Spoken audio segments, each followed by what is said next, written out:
Would you call yourself a good person? Before you answer, have you really thought it through? Well, there's some good and bad news for you. The good news is that you almost certainly think you are, unless you're a rare exception. The bad news is that, scientifically and pragmatically, you may not be the best person to answer that question. So, to start with, what is it that makes a good person good? Many have argued this question since the dawn of arguments. Some say it's based on the individual choices we make and actions we do. Others say it's based on the goodness of the outcomes alone. Some say goodness is based on how it makes us feel, the sense of moving closer to pleasure and further from pain. Others say it's based on reasoning and a moral code, and that our feelings are irrelevant. Some champion a given moral system, while others champion another, whether it's politics, religion, or whatever the current pop culture trend is around you. Some question if morality is real at all, or if it's just a psychological construct and merely illusory. Others go further, still, and question if we even have the free will to make moral decisions at all. These can all become quite exhausting and prompt us to switch off and change the channel. No matter how we carve it up, though, most people that we come across live their lives as if these 7 values are actually and truly morally good. Many would fight tooth and nail to uphold these. And that may be the most compelling way to look at it. Take a look at these for a moment. Odds are that you'd agree with most, if not all of the values here. Now let's see how we stack up.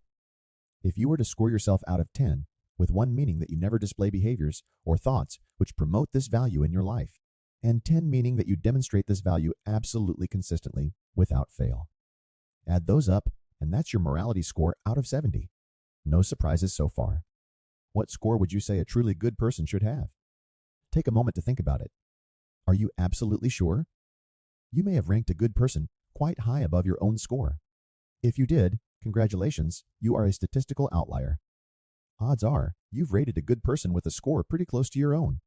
Very marginally, either higher or lower than your own. Most likely higher. Now's the point where we can comfortably begin to question our objectivity. This is one example of the many reasons why we can't be completely trusted with such a tempting question. Depending on the approach used, humans may have up to 180 different types of biases, or cognitive biases, as they're formally called. That's quite a lot. If you were to begin to unpack your own biases at the start of the year, you'd only be done by the end of June. You would have experienced 3 seasons in that time as well. Would you say you've ever thought or acted in a fast and intuitive way? Perhaps sometimes you find yourself thinking or acting while being quite emotionally charged. Do you find yourself using mental shortcuts or rules of thumb to simplify complex problems, or when making judgments when you're not too certain what to think or do? Would you say those in your circles have a particular dynamic that you can tell apart from others? Do you sometimes find yourself stereotyping? How many generalized or sweeping statements would you make on a daily basis? Do you feel more motivated by certain situations or topics rather than others? These are just a handful of the many, many flags, letting you know that you have some biases of your own. We all do. How many types of bias are you aware of? How many do you feel susceptible to?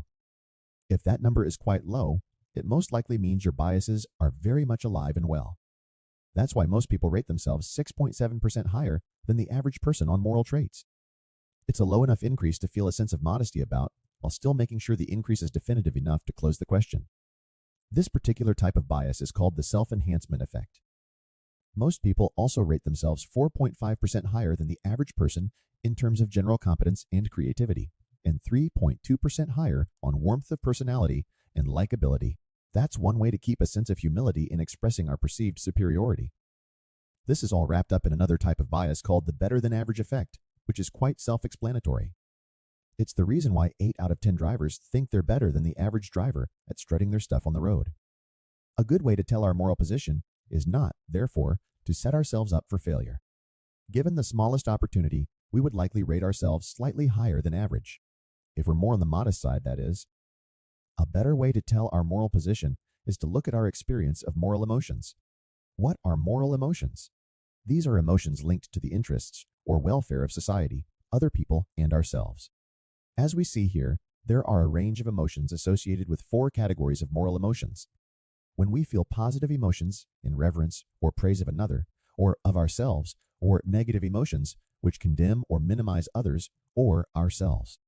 Let's put it to the test. As a starting point, the average person will interact with roughly 10 to 30,000 people over the course of their lifetime.